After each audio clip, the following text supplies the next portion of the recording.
se está cumpliendo ya un día más de movilizaciones sociales, especialmente en el sur del país. Y si bien algunas de estas protestas inicialmente en esta segunda etapa se habían mostrado de manera pacífica, lamentablemente hoy hemos tenido ya un intento de toma del aeropuerto de Juliaca, además de otras acciones violentas. Vamos a analizar todo este escenario con Giselle Guamaní, especialista en temas sociales. Giselle, bienvenida a RPP. Buenas noches. Buenas noches, Jorge. Muchísimas gracias. ¿Cómo entender estos brotes de violencia? Estaban marchando de manera pacífica algunos colectivos en Arequipa, por ejemplo, en Cusco, pero en Puno la situación parece haberse puesto bastante extrema con el intento de toma del aeropuerto de Juliaca. ¿Cómo entender esta situación? Bueno, si lo vemos en comparación con los incidentes y los eventos en diciembre, creo que hay un decrecimiento en la intensidad de la violencia.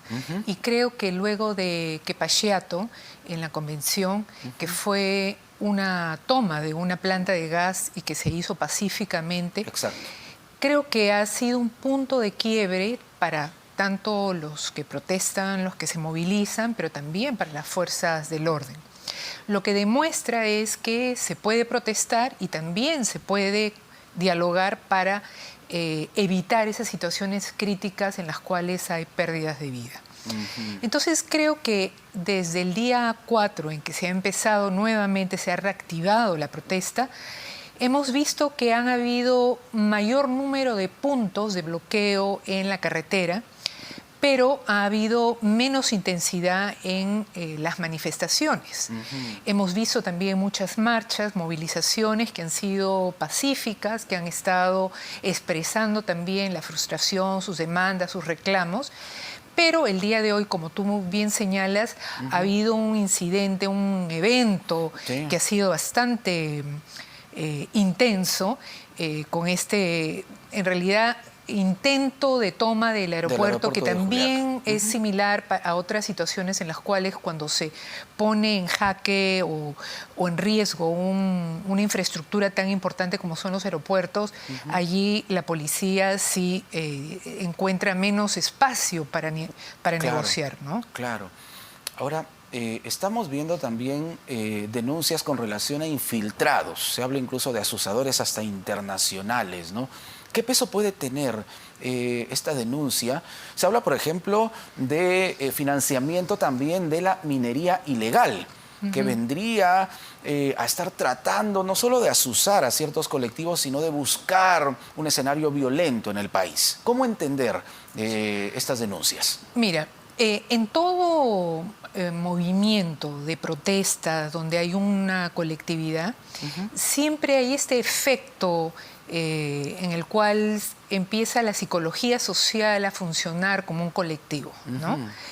Y ahí muchas veces, y hay muchas investigaciones que muestran eso, de cómo el comportamiento de los individuos empiezan a tener un efecto de contagio.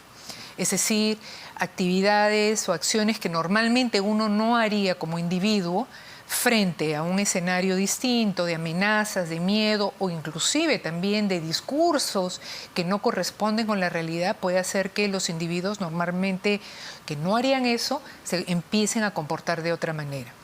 Entonces hay que reconocer que en muchos de estos espacios hay el riesgo, ¿no?, de que se desarrollen ese tipo de conductas. Claro. Entonces, yo confío en que hay todo un sistema de inteligencia, de información, en los cuales tanto la policía como otros funcionarios, ¿no?, del sector público pueden conocer cómo están funcionando los grupos, los que protestan, los líderes, pueden medir inclusive los discursos, qué tan agudizados, qué tan polarizados están.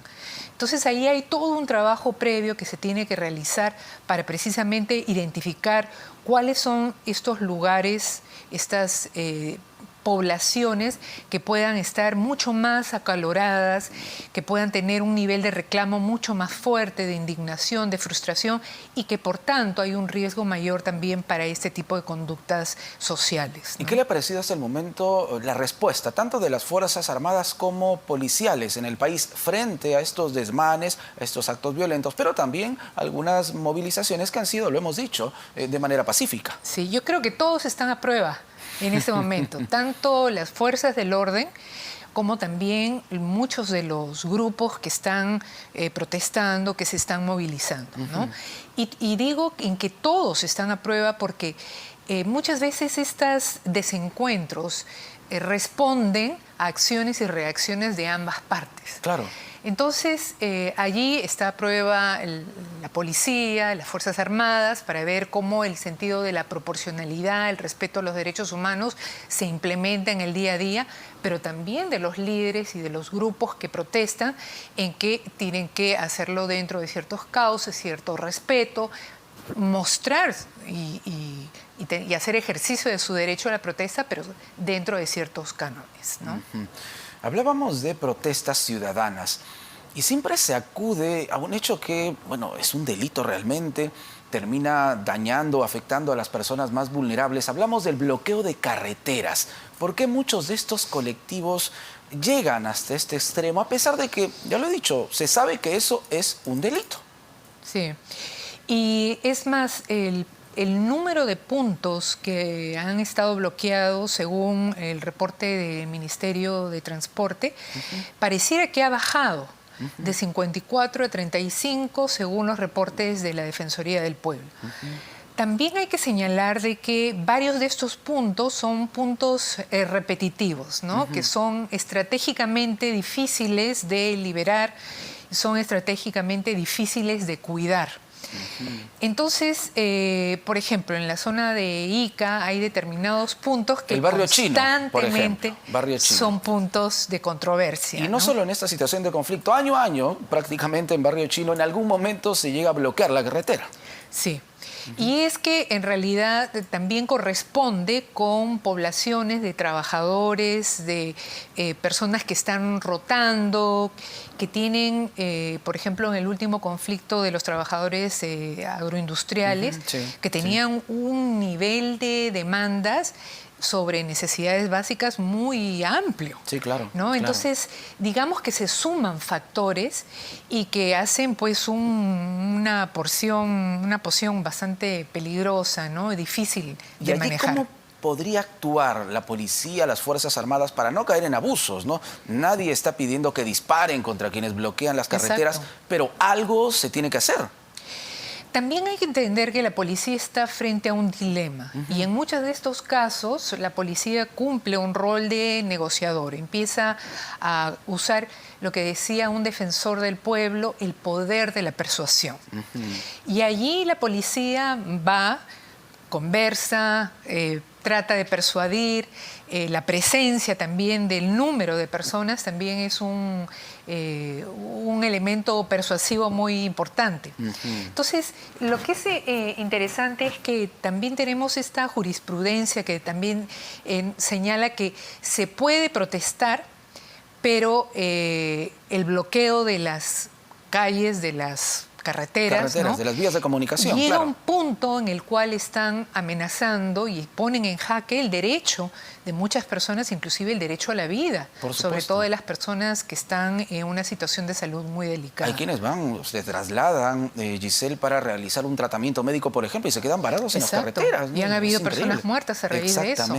Por eso es que yo digo, es un dilema, porque ahí es convencer, persuadir a los protestantes precisamente a que el derecho a la salud, el derecho a la vida de muchas de estas personas que tienen que pasar, que tienen que circular, sea respetado y sea cuidado también por ellos. Ahora, en zonas como Cusco, por ejemplo, Puno, también hemos recibido testimonios de comerciantes, especialmente en los mercados, que señalan que dirigentes de estos colectivos han llegado para amenazarlos. No abras tu negocio, tienes que salir a protestar. Esta también es una acción irregular, ilícita, que podría sancionarse. Mira, más que pensar si se puede sancionar, porque ahí tendría que darte una opinión un abogado al respecto, lo que sí ocurre en muchas de las comunidades es esta idea de la presión social para tener acciones colectivas, ¿no? Y nuevamente ese es un dilema.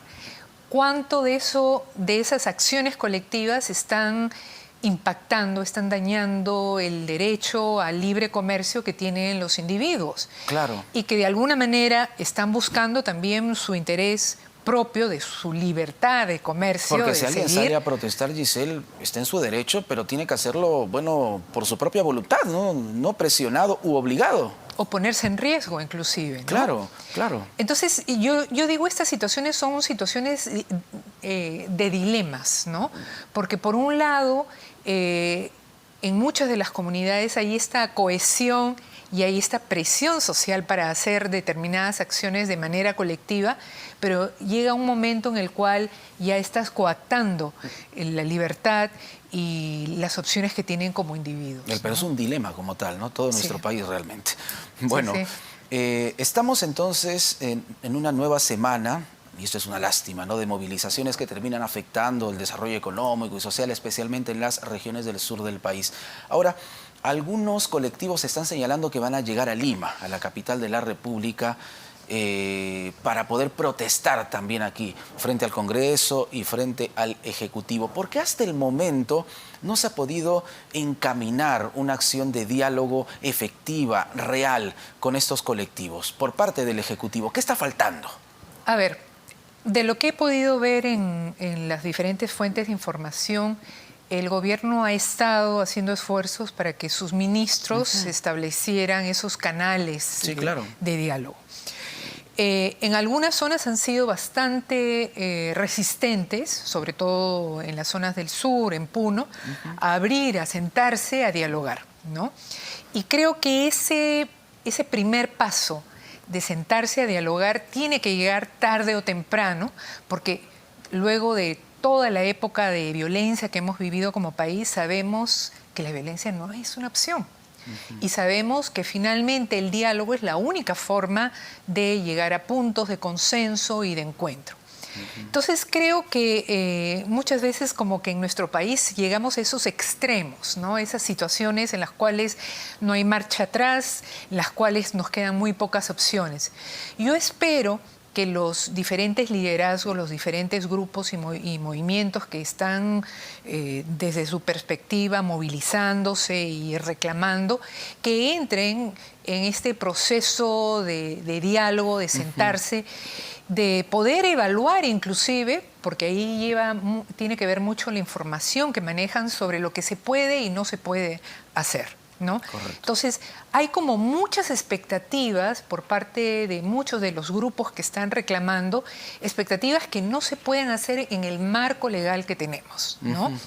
Y yo sé que a veces hay resistencias o hay a veces esta creencia de que si yo lo digo, se hace realidad, y no es así. Claro, porque algunos colectivos están pidiendo, por ejemplo, la libertad del expresidente Castillo. Eso no se puede hacer. Hay un proceso judicial. Están pidiendo elecciones inmediatas. Tampoco se puede hacer. Eso es un proceso que dura varios meses. El cierre inmediato del Congreso, menos. Entonces, ¿dónde puede estar el punto medio, ¿no?, para poder continuar desarrollándonos como país? Esperemos que se pueda llegar a un punto de diálogo importante. Lo que pasa, y lo he visto en varios casos de conflictos, es que ese tema de los argumentos técnicos sobre lo que se puede y no se puede hacer, pasa por entender y conocer cómo funcionan los diferentes procesos legales, judiciales, del Congreso. Claro. Y eso tiene que ver con conocimiento, capacidades que muchas veces no se han informado, no se han desarrollado a través de cursos de educación cívica, por ejemplo. Entonces sí se necesita que buenos asesores puedan informar sobre lo que se puede y no se puede hacer técnicamente, ¿no? Y a partir de eso regular las expectativas de los diferentes grupos, ¿no?, y poblaciones. Giselle, muchísimas gracias por estar Encantada. con nosotros aquí en Todo se sabe. Claro, Giselle Guamaní, especialista en temas sociales. Con ello hemos analizado esta situación de conflicto social que vive nuestro país, especialmente